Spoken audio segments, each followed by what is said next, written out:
Okay, so here we've got 2 llamas and Miss Vickie behind us, which is pretty cool. She's got a farm, and how many llamas do you have, Vickie? We have 8 llamas, 7 of them are here, and one of them is with a friend who raises sheep, and that llama is living out with the sheep to protect the baby lambs. I have a question for you, Miss Vickie. All right. What do these llamas eat? Llamas like to eat grass.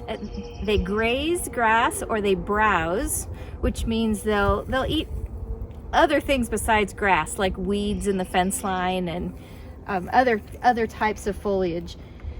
But they basically need a good diet of roughage. So if they're not out on grass, like in the winter time here in Indiana, we'll feed them hay. We feed them grass hay, sometimes with a little bit of alfalfa in it as part of the hay, but I prefer to feed them a straight grass hay. I often get asked if llamas spit, and they do. It's their way of defending themselves. So in the same way that a dog might bark if it was scared or feeling like you were going to hurt it, a llama will spit, and they have different levels of spit. So what Colors just did, he was just kind of spitting air. But if they were really scared, like if they were fending themselves off from a coyote or something, they can reach back into the 3rd compartment of their stomach, and you wouldn't want to get spit on with that. Yeah, that sounds kind of gross. One of the best ways to not get spit on by a llama is to don't reach for their head.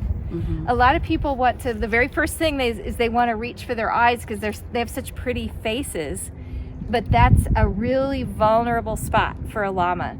So if you want to pet a llama, first of all, you should ask the person that's handling the llama if it's okay to pet them. And if the person says yes, then you're much better off to pet them back here on their back. Right at the, this is called their withers, right where their neck joins their back. Yeah. And they love to have that area scratched.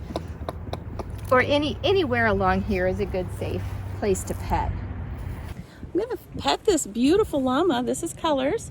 Now, Miss Vickie's already explained we don't pet the llama on the head, but more just on the back. And I'm feeling this beautiful fluff. And now, when do you actually shear the llamas? I usually shear them in late spring, so like the last weekend of April or early in May. I kind of watch the weather because I don't want to shear them if we're going to have some cooler, rainy weather, because they need their hair to stay warm. Now, I understand that you can shear the llama fiber and then actually make beautiful yarn for sweaters and things like that too. Yes.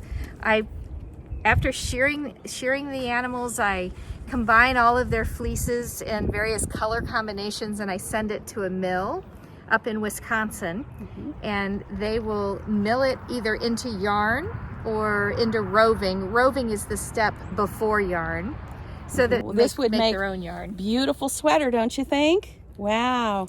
And now it doesn't hurt the llamas when you shear them, so it's not like they have to get hurt or anything to use their fiber. No, they actually like, if you like getting your back scratched or your shoulders rubbed, that's how the llamas act when you shear them. They really actually like it. I think it feels good to have the weight of the hair taken off. Yeah.